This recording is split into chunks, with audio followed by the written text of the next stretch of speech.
Bismillahirrahmanirrahim. Nasta'inu billah. Kita lanjutkan di halaman 83. Subhanallah. Di sini Ummu Abdillah hafizahullah taala, beliau menjelaskan kepada kita semuanya, subhanallah, di antara kabar baik yang beliau nasihatkan kepada kita bahwa subhanallah di antara buah dari kita memiliki anak salih, teman-teman. Thimar itu adalah buahnya apa yang kita rasakan ketika kita sudah memberikan kewajiban kita sebagai orang tua dalam mendidik anak-anak kita, maka subhanallah Allah akan menjadikan anak-anak kita itu berbakti kepada kita, berbakti kepada kedua orang tuanya. Subhanallah, Allahu Akbar. Bahkan anak tersebut Allah tuntun, Allah bimbing untuk subhanallah, Allahu Akbar, untuk berbakti kepada kedua orang tuanya walaupun orang tuanya sudah meninggal dunia. Jadi busyra, kabar gembira bagi teman-teman yang dimuliakan oleh Allah. Manakala kita hari ini merasa lelah dalam mendidik anak-anak kita, maka bersemangatlah untuk terus membimbing anak-anak kita, menemani buah hati kita, karena ketika kita benar-benar mencari ridhonya Allah dalam mendidik anak-anak kita, maka Allah juga yang akan membalas apa yang kita lakukan. Ketika sudah terbujur kaku badan kita dikubur, teman-teman, maka anak-anak kita yang masih hidup, mereka akan mendoakan kita dengan sebuah doa, Rabbighfirli wa liwalidayya warhamhuma kama rabbayani shaghira. Sungguh bahagia orang tua yang memiliki anak-anak yang terus bisa mendoakan, baik di masa orang tua masih hidup ataupun sudah meninggal dunia. Anak-anak yang salih adalah anak-anak yang tidak melupakan jasa kedua orang tuanya. Ia akan diberikan taufik oleh Allah Subhanahu wa taala untuk bisa berbakti kepada kedua orang tuanya. Ia akan memintakan ampunan untuk kedua orang tuanya ketika orang tuanya sudah meninggal dunia, dan ia pun tidak segan-segan untuk menginfakkan hartanya di jalan Allah Subhanahu wa taala dengan meniatkan bahwa itu adalah sedekah bagi kedua orang tuanya. Sebagaimana Imam Abu Hanifah rahimahullahu taala, beliau, teman-teman, Masya Allah, Tabarakar Rahman, setiap hari beliau mensedekahkan harta beliau untuk diniatkan untuk kedua orang tuanya, kurang lebih kalau dirupiahkan sebanyak 10 juta rupiah. Itu setiap hari. Subhanallah, Allahu Akbar. Beginilah anak-anak yang salih. Anak-anak yang salih, mereka tahu mana kewajiban terhadap orang tuanya. Orang tuanya belum berhaji, ia sudah berhaji, maka haji yang kedua ia niatkan untuk kedua orang tuanya yang sudah meninggal, dan ini pun sampai pahalanya kepada kedua orang tuanya yang sudah wafat. Di busyra, kabar gembira bagi sahabat-sahabatku yang dimuliakan oleh Allah,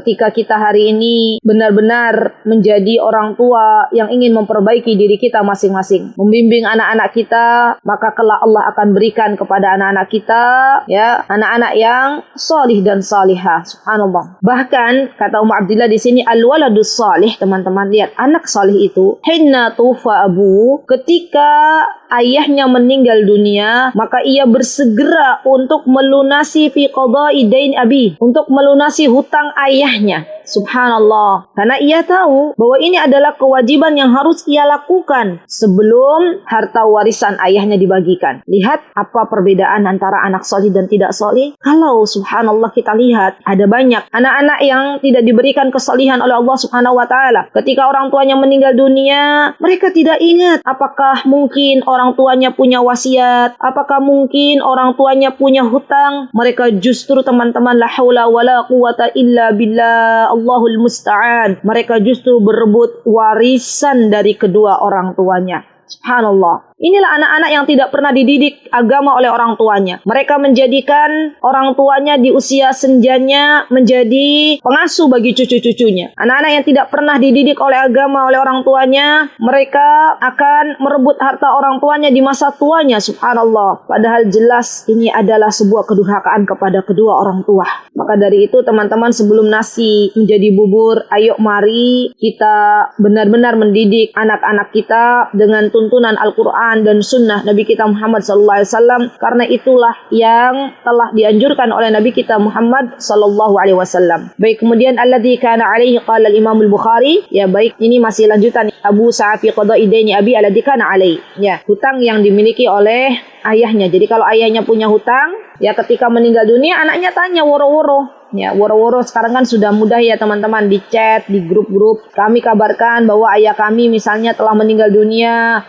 disolatkan pukul sekian, dikubur pukul sekian. Kemudian barang siapa yang memiliki hutang piutang dengan ayah kami, maka boleh menghubungi ahli warisnya, misalnya boleh menghubungi nomor sekian, ya, sehingga orang-orang yang memang mungkin ayah kita dulu pernah berhutang kepada seseorang, ia pun akan menghubungi nomor kontak yang ada di dalam surat tersebut, ya. Jadi ini perlu teman-teman sebagai tanda sayangnya kita kepada orang tua kita. Apabila orang tua kita memiliki hutang, maka bersegeralah untuk dibayarkan. Baik, kemudian di sini dikatakan oleh qala al-Imam al-Bukhari rahimahullahu taala, disebutkan oleh Imam Bukhari di dalam kitab beliau jilid 5 nomor 2396, haddatsana Ibrahim bin al-Mundhir haddatsana Anas an Hisham an Wahb ibn Kaisan an Jabir ibn Abdullah radhiyallahu anhuma annahu akhbarahu anna abahu tuwfiya fa taraka alayhi 30 wasfan li rajulin min al-yahud fantadhiru Jabirun fa aba an yandurahu fa kallama Jabirun Rasulullah SAW liyashfa'a lahu ilayhi. Faja'a Rasulullah SAW wa kallama al-yahud liya'khudhu thamru nakhla billadhi lah fa'aba. Fadakhala Rasulullah SAW an-nakhla famasya fiha. Thumma qala li Jabir. Nah, ini berarti kisah ya teman-teman. Baik, berarti kalau kisah kita akan belajar sedikit demi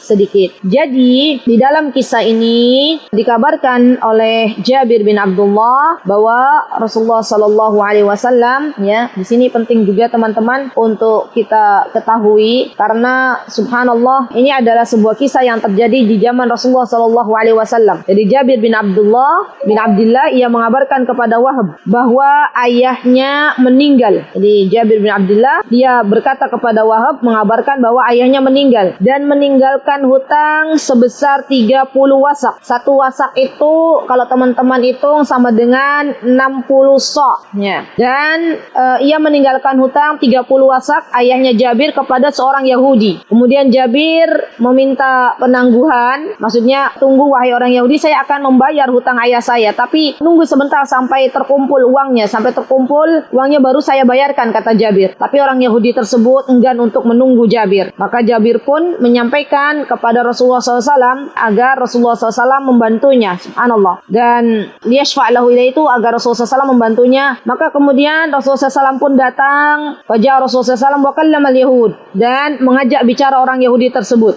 ya, agar orang Yahudi liya'khudhu thamru nakhlah, bisa mengambil kurma yang masih berada di pohonnya, yang mana kurma tersebut senilai dengan hutang ayahnya Jabir kepada orang Yahudi tersebut. Subhanallah. Namun namanya orang Yahudi, ya, Rasulullah SAW sudah berusaha ingin membantu Jabir, ya, tapi ternyata memberikan solusi kepada kedua belah pihak, ya, orang Yahudi agar mau mengambil kurma dengan seharga piutang yang telah dihutangkan oleh dia kepada ayahnya Jabir, tapi ternyata fa'aba, orang Yahudi pun tidak mau, maka Rasulullah SAW pun subhanallah, pada kalau Rasulullah SAW an-nakhla famasya fiha, kemudian Rasulullah SAW masuk ke kebun kurma dan berjalan di dalamnya, dan summa qala li Jabir, Rasulullah SAW pun berkata kepada Jabir, apa yang Rasulullah SAW katakan kepada Jabir? Nah ini teman-teman, wahai Jabir, potonglah buahnya untuknya dan lunasilah piutangnya. Fajaddahu ba'da ma raja Rasulullah SAW fa'u salasina wasqan. Maka kemudian setelah Rasulullah SAW pulang, Jabir memotongnya dan melunasi piutang si Yahudi tersebut sebanyak 30 wasak. Maksudnya Jabir menjual kurma terlebih dahulu, baru kemudian membayar 30 wasak ini kepada orang Yahudi. Dan ternyata wa faddalat lahu sab'ata asyara wasqan, kurmanya masih tersisa 17 wasak. Wajah Jabir Rasulullah SAW yukhbiru billadzi kana wa wajudu sallil asr. Kemudian Jabir mendatangi Rasulullah SAW dan mengabarkan teman-teman bahwa kurmanya masih tersisa 70 wasak, dan waktu itu Jabir mendapati Rasulullah SAW sedang sholat asar. Falamman sarafa akhbaruhu bil fadl. Maka ketika Rasulullah SAW sudah selesai dari sholatnya, Jabir pun mengabarkan kepada beliau tentang jumlah kurma yang tersisa, yaitu 17 wasak. Faqala, maka kemudian Rasulullah pun bersabda, akhbir dzalika ibnul Khattab. Maksudnya Ibnul Khattab ini adalah Umar ibnul Khattab. Jadi Jadi kalau teman-teman membaca sebuah hadis, di sini ada tulisan Ibnul Khattab, walaupun tidak tertulis Umar, tapi yang dimaksud adalah Umar. Ya, karena dulu Umar pun masyhur terkenal dengan panggilan Ibnul Khattab. Ya. Maka kata Rasulullah SAW, akhbir dzalika Ibnul Khattab, kabarkan kepada Umar ya Jabir. Fadhahaba Jabirun ila Umar fa akhbarahu. Maka Jabir pun mengabarkan kepada Umar. Ya, dan setelah itu beliau pun ya berkata kepada Umar. Faqala lahu Umar. Kemudian Umar berkata, ya, sungguh laqad alimtu hina masya fiha. Saya sudah mengetahui ketika Rasulullah SAW berjalan di kebun tersebut, maka kebun tersebut Allah berikan keberkahan di dalamnya. Allahu Akbar. Jadi teman-teman, subhanallah, ternyata Jabir ini juga peduli dengan hutang orang tuanya yang telah berhutang kepada orang Yahudi. Ini syahidnya. Ya, di syahid dari hadis yang begitu panjang adalah bahwa anak-anak saleh mereka tidak membiarkan orang tuanya berhutang. Mereka melihat bagaimana melunasi hutang orang tuanya ketika orang tuanya memiliki hutang. Subhanallah, Allahu Akbar. Kemudian wa idza kana al-abawan salihain wa auladuhuma salihun. Subhanallah. Kalau kedua orang tua itu teman-teman sudah Allah salihkan, anak-anaknya pun Allah salihkan. Subhanallah, Allahu Akbar. Namun ternyata walam tablugh darajatu abawaihima, tapi ternyata kesalihan anak-anaknya tidak melampaui derajat kedua orang tuanya. Subhanallah. Wallahu yarfa' darajatul aulad ila martabati abaihim tafaddulan minhu subhanahu wa takarruman. Lihat. Kemudian Allah lah yang akan mengangkat derajat anak-anak tersebut, subhanallah, ke dalam derajat ayah-ayah mereka, ibu-ibu mereka. Ya, subhanallah, sebagai bentuk penghargaan yang Allah berikan kepada anak-anak yang salih dan salihah. Subhanallah. Ini teman-teman, busyra, kabar gembira bagi keluarga yang mana ia mempedulikan satu sama lain. Jadi seorang ayah, seorang ibu mempedulikan bagaimana kesolihan anak-anak. Anak-anak juga memperdulikan bagaimana kesolihan ayah ibunya. Seorang nenek memperbaiki dirinya agar Allah memperbaiki keturunannya. Maka apa yang akan Allah berikan? Allahu Akbar. Ada di dalam surat At-Tur. Dan ini menjadi motivasi bagi keluarga-keluarga muslim yang senantiasa berpegang teguh dengan agama Allah. Maka Allah akan berikan ini nanti di akhirat. Apa kata Allah Subhanahu wa taala? Busyra teman-teman. A'udzubillahi minasyaitonirrajim.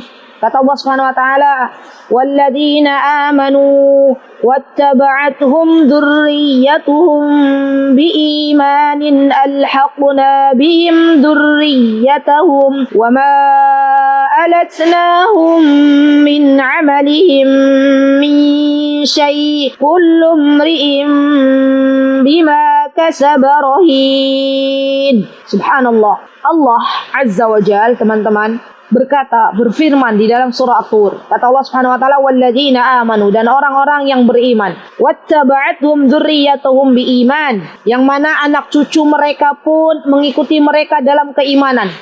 Jadi seorang nenek, seorang kakek, seorang uyut, di mana keturunannya Allah salihkan. Allah jadikan orang-orang yang beriman. Subhanallah. Semuanya dari anak keturunannya Allah jadikan orang-orang yang beriman yang bisa mengenal sunnah Rasulullah SAW misalnya. Kemudian kelak Allah Subhanahu wa taala, subhanallah, alhaqna bihim. Allah hubungkan, subhanallah, anak cucu mereka dengan mbah buyutnya, dengan orang tuanya, dengan kakek neneknya, subhanallah. Dan Allah kumpulkan mereka di surganya Allah Subhanahu wa taala. Allahu Akbar. Dan subhanallah, kata Allah Subhanahu wa taala, dan kami tidaklah mengurangi pahala amal mereka sedikit pun. Ini artinya, teman-teman, kalau kita pengen Allah Azza wa Jal mensolihkan anak keturunan kita, maka mulailah terlebih dahulu dari diri kita masing-masing.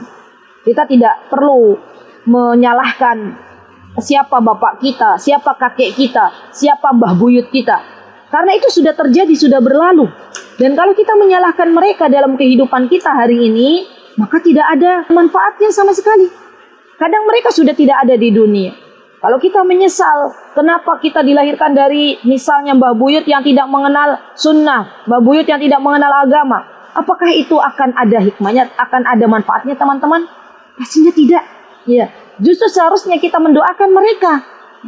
Dan saat ini yang perlu kita perbaiki adalah diri kita masing-masing. Pasangan hidup kita. Yuk kita ajak bareng-bareng untuk beriman kepada Allah, untuk memperbaiki diri kita masing-masing, memohon kepada Allah dengan sebuah doa, Rabbana hab lana min azwajina wa dzurriyyatina qurrata a'yun waj'alna lil muttaqina imama. Kita berdoa bareng-bareng, ya muqallibal qulub tsabbit qulubana ala dinik. Kita perbaiki, dan ini nasihat untuk diri saya sejatinya dan untuk sahabat-sahabatku semuanya. Kemudian setelah itu Allah putus mata rantai yang mungkin awalnya misalnya orang tua kita belum salih, ya. Kemudian kita memintakan ampunan untuk kedua orang tua kita, wahai Rabbku, ampunilah dosa ayahku, wahai Rabbku, ampunilah dosa mbah buyutku. Mungkin mereka melakukan itu karena ketidaktahuan mereka. Kita mintakan ampunan untuk mereka, ya akhwat. Kemudian setelah itu kita perbaiki diri kita dan kita berdoa kepada Allah agar Allah mensolihkan anak keturunan kita. Jadi ini penting banget nih dalam hidup, ya. Jangan sampai kita menyesali sebuah peristiwa yang sudah pernah terjadi, apalagi sampai menyalahkan bapak, ibu, atau uyut, atau mbah, atau siapapun yang ada di atas kita. Ya. Jadi sudahlah, kita mari bersama-sama memperbaiki diri kita masing-masing. Semoga Allah Subhanahu wa taala mensolihkan kelak anak keturunan kita semuanya. Dan bagi ibu-ibu yang saat ini, ya, sahabat-sahabatku masih melakukan maksiat kepada Allah, maka bertakwalah kepada Allah. Karena apa yang kita lakukan dari sebuah dosa, teman-teman, pasti akan memiliki efek untuk anak keturunan kita. Begitu pula ketika Rasulullah SAW menjelaskan masalah perzinahan. Orang tua yang berzina dan dia tidak bertaubat kepada Allah Subhanahu wa taala, maka akan Allah jadikan anak keturunannya berzina. Ya, na'udzubillah summa na'udzubillah. Apakah kita tidak kasihan kepada anak keturunan kita? Ya. Maka tidak ada jalan lain, teman-teman, kecuali kita harus bertaubat kepada Allah, kembali kepada Allah. Kita mintakan ampunan untuk kedua orang tua kita, untuk mbah buyut kita, dan orang-orang yang telah berjasa kepada kita. Kita memohon kepada Allah agar Allah karuniakan kepada kita keturunan yang salih dan salihah. Baik. Kemudian ya akhwat, kita lanjutkan. Subhanallah, ini sebuah nasihat yang sangat berharga dari Ummu Abdillah, jazakallahu khairah. Baik. Kemudian Ummu Abdillah mengatakan wal walad itu seorang anak. Qad yakunu ni'mah ala abawayhi. Subhanallah.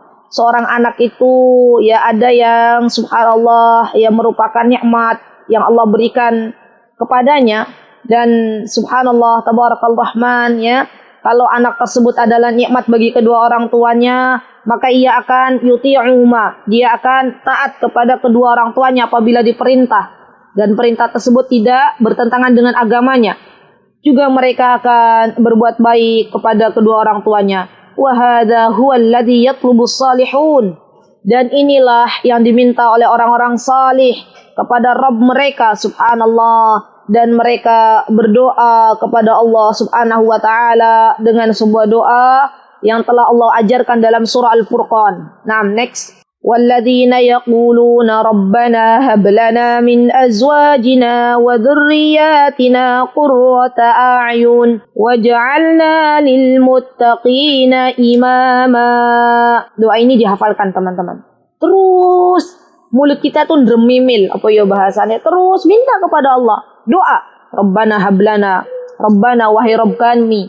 Hablana, berikanlah kepada kami, anugerahkanlah kepada kami, min azwajina, pasangan-pasangan hidup, wa dzurriyyatina, dan keturunan, qurrata ayun, sebagai penyenang hati kami, waj'alna lil muttaqina imama, dan jadikanlah kami sebagai imam bagi orang-orang yang bertakwa. Subhanallah. Ya, doa ini terus, teman-teman, kita panjatkan kepada Allah Subhanahu wa taala, dan tidak ada doa yang terbaik untuk anak-anak kecuali doa dari kedua orang tuanya.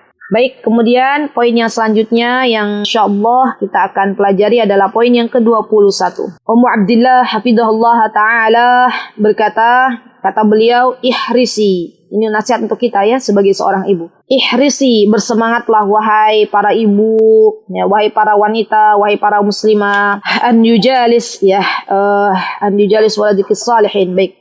Bersemangatlah wahai para muslimah, wahai para ibu, agar anak-anakmu bermajlis dengan orang-orang salih. Subhanallah, Allahu Akbar.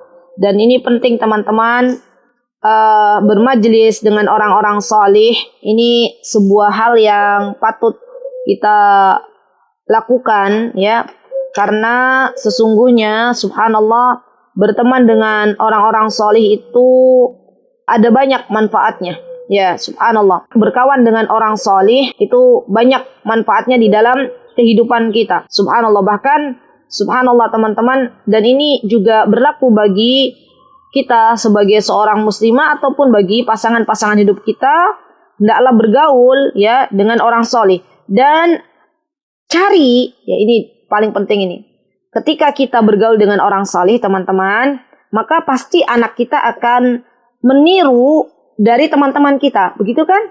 Misalnya kita ada tamu nih ke rumah kita, tamunya orang soleh, dan kita bawa anak kita untuk menemui tamu tersebut, mesti apa yang tamunya itu lakukan akan ditiru oleh anak-anak kita. Nah itu dia, Masya Allah. Jadi benar-benar teman-teman, kita itu harus bergaul dengan orang-orang solih. Kemudian akhirnya nanti kita pun akan memilihkan anak-anak kita dengan orang-orang solih. Ya. Ada yang nasihat yang diberikan oleh Ibrahim Al-Khawwas rahimahullah. Kata beliau, dawa'ul qalbi khamsatu asya. Penawar hati itu ada 5. Yang pertama, qiraatul Qur'an bitadabbur. Jadi obat hati ini teman-teman, membaca Al-Quran dengan tadabbur. Wa khala'ul batn, mengosongkan perut, yaitu dengan saum, dengan puasa. Wa qiyamul lail, apa qiyamul lail? Salat malam. Wa tadarru' 'inda sahar, ya. Kemudian berdoa di waktu sahur, ya, memperbanyak istighfar. Wa mujalasatus salihin, dan duduk bersama orang-orang salih. Ya, ini penting banget. Jadi subhanallah, duduk dengan orang soleh ini akan membawa manfaat untuk anak-anak kita. Karena subhanallah, kalau kita bergaul dengan orang soleh teman-teman, maka anak kita pun akan bergaul dengan orang soleh. Karena tahu, ibuku teman-temannya solihah.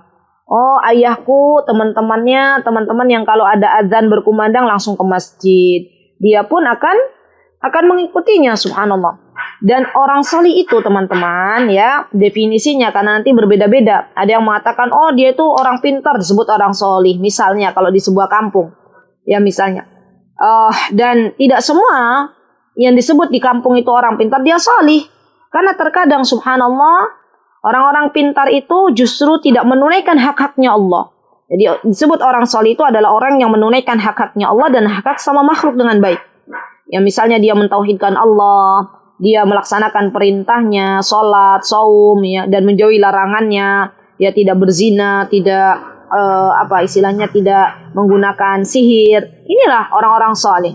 Jadi bukan hanya orang-orang soleh yang disebut sebagai orang soleh ini adalah orang-orang yang mungkin penyebutan di kampung orang pintar ya, karena biasanya kalau penyebutan orang pintar di kampung itu adalah orang-orang yang terkadang teman-teman mereka bergaul dengan bangsa jin. Wallahu taala a'lam. Nah, akhwati fillah rahimani wa rahimakumullah. Kemudian setelah kita tahu bahwa apapun keadaannya, maka jangan pernah kita tinggalkan majlisnya orang solih. Orang solih adalah orang-orang yang dia mempunyai ilmu pastinya ya. Karena tidak biasanya orang-orang solih itu mereka adalah orang-orang yang mengagungkan Allah Subhanahu wa taala dan memiliki ilmu yang mereka telah cari, subhanallah. Bahkan mereka senantiasa setiap hari bergelut dengan ilmu. Baik. Kemudian Ummu Abdillah mengatakan, ya subhanallah, dan ini sudah dicontohkan sebelumnya oleh pendahulu kita, yaitu Ummu Sulaim. Fahadhil ummu salihah. Kata Ummu Abdillah, subhanallah, dan inilah contoh potret gambaran ibu yang salihah, yaitu Ummu Sulaim. Ya subhanallah, ini keren banget deh teman-teman kalau teman-teman baca biografinya Ummu Sulaim ya, karena Ummu Sulaim itu sosok, menurut saya ya, sosok wanita, seorang sahabiah yang dia juga bukan hanya seorang ibu yang salihah, tapi dia juga istri yang salihah, patuh kepada suaminya. Subhanallah. Beliau pun seorang ibu yang bersemangat ya untuk memberikan yang terbaik bagi buah hatinya. Subhanallah, yaitu Anas. Ya, masya Allah. Dan Ummu Sulaim pun subhanallah, beliau adalah wanita yang bersabar atas semua ujian yang Allah berikan kepada beliau. Subhanallah. Nah, Ummu Sulaim ini teman-teman, beliau mendudukkan Anas bin Malik ya, karena tahu bahwa kebutuhan Anas untuk bergaul, kebutuhan seorang guru ya untuk Anas, maka Ummu Sulaim ingin Anas dididik oleh guru terbaik di dunia ini. Dan tidak ada guru terbaik di dunia ini pada zamannya kecuali Rasulullah sallallahu alaihi wasallam. Maka Ummu Sulaim pun datang kepada Rasulullah SAW dengan membawa Anas. Subhanallah, ini subhanallah seorang ibu yang semangat ya, mendudukan anak-anaknya di dalam majelis orang-orang salih, bergaul dengan orang-orang salih. Fa'ata biwaladiya Anas ila Nabi sallallahu alaihi wasallam faqalat. Kemudian Ummu Sulaim pun faqalat, siapa yang berkata? Qalat berarti perempuan, yaitu Ummu Sulaim berkata kepada Rasulullah sallallahu alaihi wasallam, "Ya Rasulullah," kata Ummu Sulaim, "Anas khadimuka ya Rasulullah." Ya Rasulullah, Anas ini sudah istilahnya sudah saya titipkan kepada engkau, terserah mau engkau perintahkan apa, saya ridho. Begitulah kira-kira ya. Jadi memang sudah dititipkan tuh Ummu Sulaim kepada Rasulullah SAW ya. Sudah dititipkan Ummu Sulaim, sudah dititipkan Anas ya oleh Ummu Sulaim kepada Rasulullah SAW. Monggo, silahkan Rasulullah didik nih Anas seperti engkau mendidik anakmu. Ya subhanallah. Kemudian Allahu Akbar, Rasulullah pun seorang yang tahu balas budi ya. Ketika ada seorang ibu menitipkan anaknya untuk dijadikan sebagai seorang asisten ya istilahnya ya, bukan kalau pembantu. Nanti teman-teman, pembantu itu kan berbeda ya. Pada dasarnya akhirnya Anas pun menjadi asistennya Rasulullah SAW ya. Jadi subhanallah, maka Rasulullah SAW pun mendoakan Anas. Apa doanya? Allahu Akbar. Dan ini subhanallah diijabah oleh Allah Subhanahu wa taala. Kata Rasulullah SAW, "Allahumma aktsir maluhu wa waladuh wa barik lahu fi." Ini doanya Rasulullah SAW kepada Anas, teman-teman. Allahumma ya Allah, aktsir maluh, perbanyaklah hartanya Anas.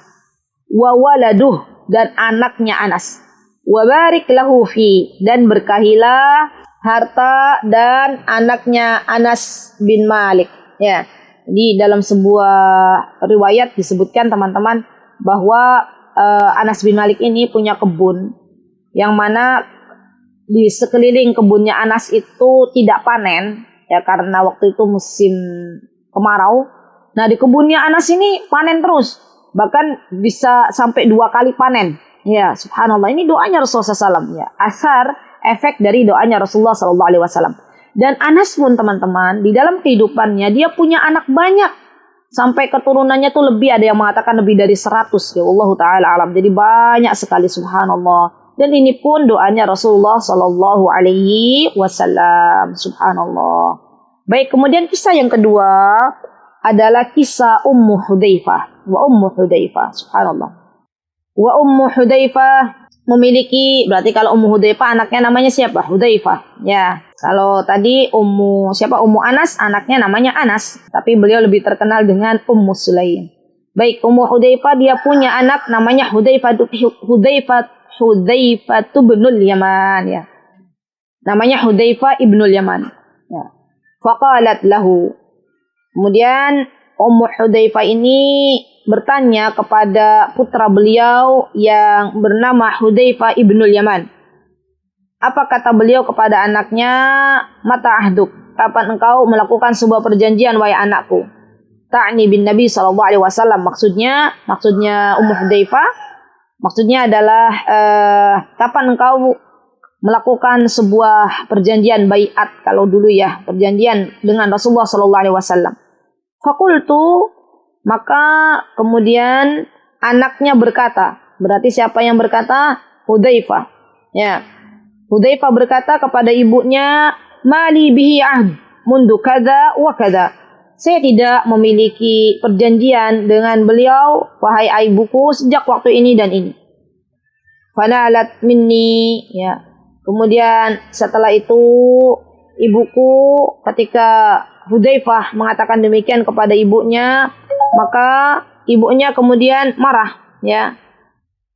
Fakultu laha, kemudian aku pun berkata kepada ibuku ya, da'ini atan Nabi sallallahu alaihi wasallam wa usalliya ma'ahu al-maghrib.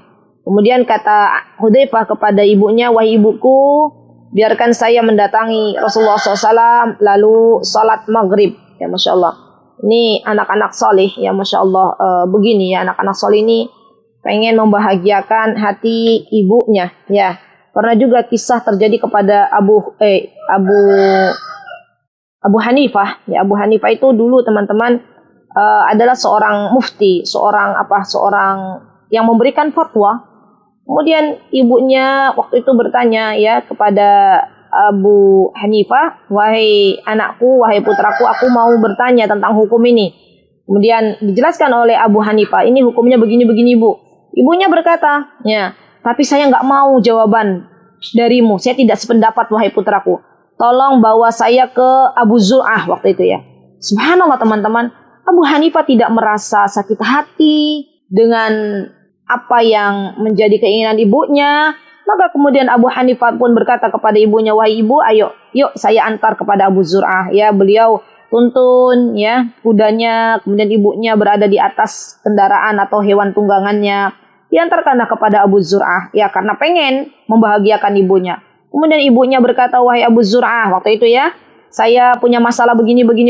Abu Zur'ah pun kaget, wahai ibu, ya tidaklah kami tahu seorang yang alim di negeri ini kecuali putramu Abu Hanifah.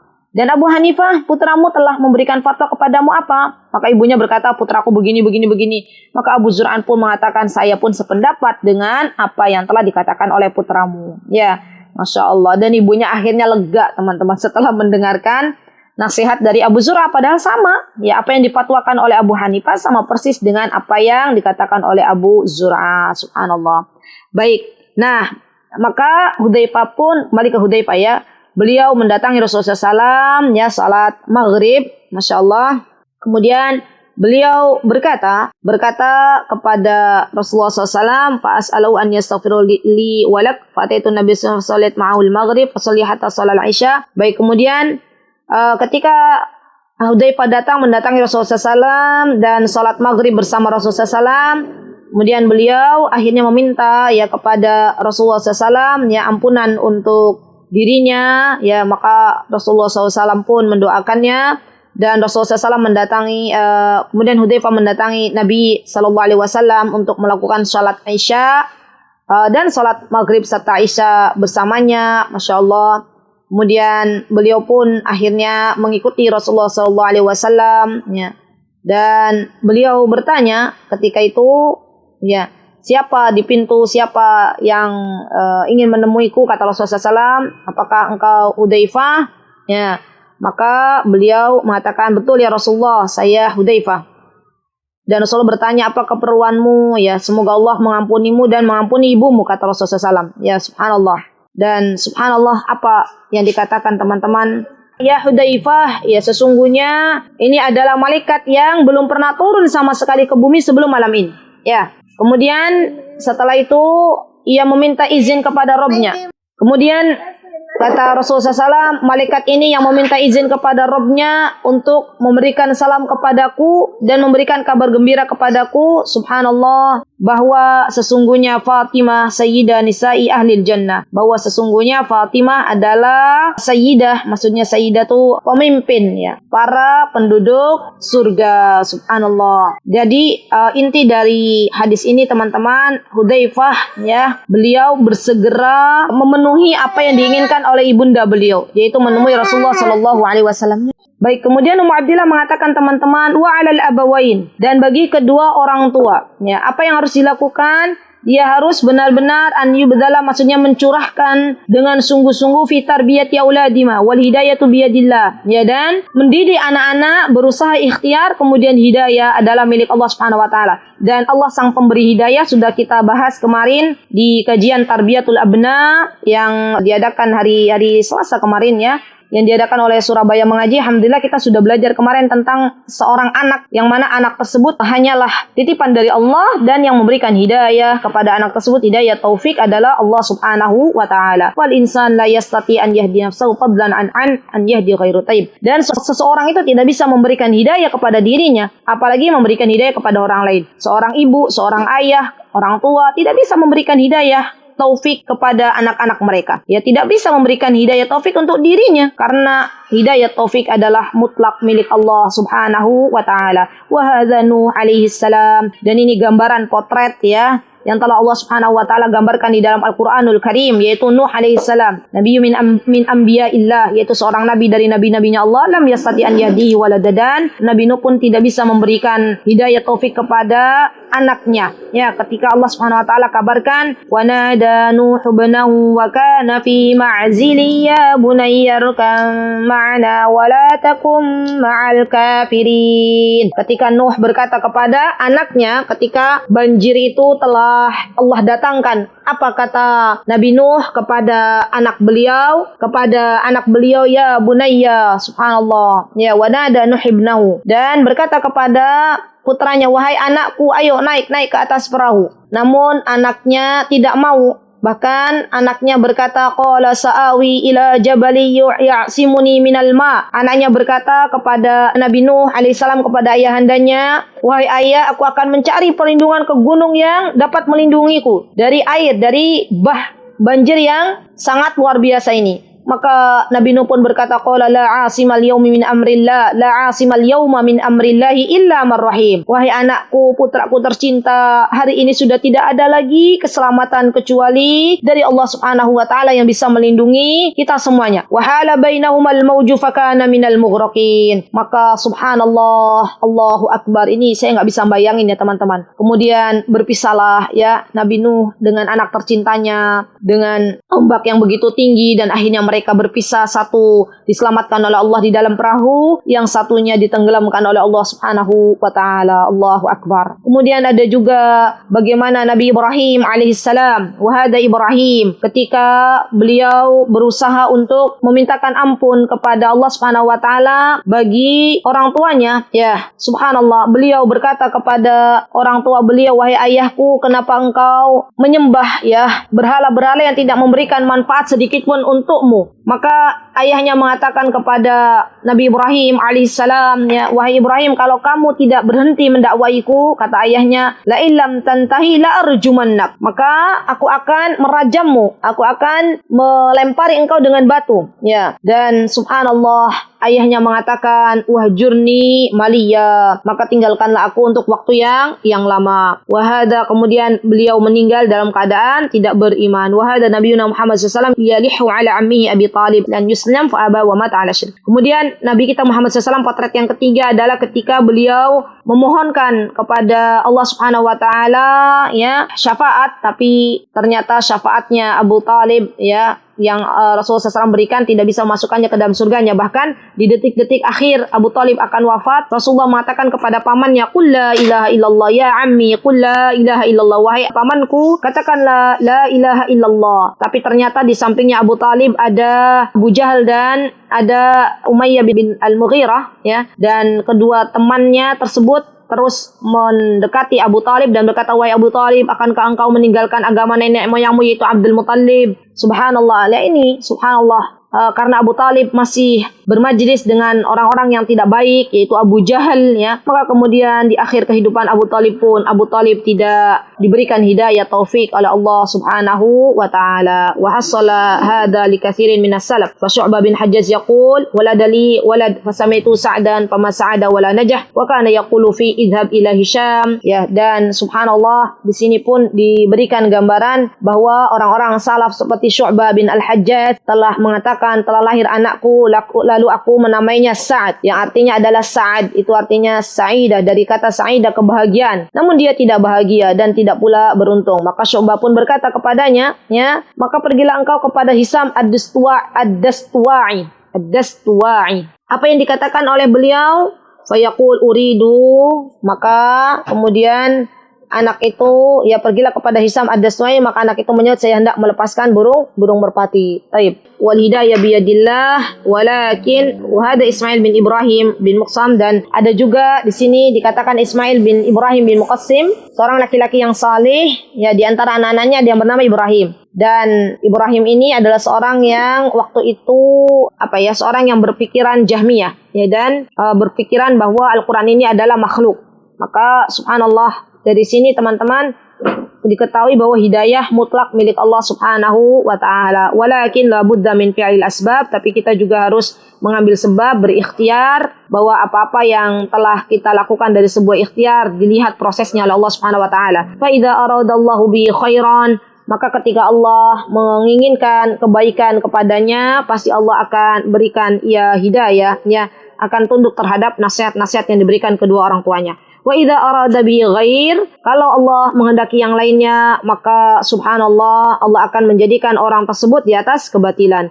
Wasyair yaqul, ya, dan ada sebuah syair mengatakan idza kanat taba'u tiba'a sawi fala adabun yufidu wala adib. Ya, dikatakan bahwa jika karakter itu adalah karakter yang jelek, maka tidak ada pendidikan maupun pendidik yang berguna. Maksudnya tetap saja hidayah itu mutlak milik Allah Subhanahu wa taala. Wallahu taala alam. Baik, insyaallah sampai di sini pertemuan kita. Jika ada yang benar datangnya dari Allah Subhanahu wa taala, jika ada yang salah datangnya dari saya pribadi, saya mohon maaf yang sebesar-besarnya. Aqulu qauli hadza wastaghfirullah li wa lakum wa akhiru da'wana anil hamdulillahi rabbil alamin. Wassalamualaikum warahmatullahi wabarakatuh.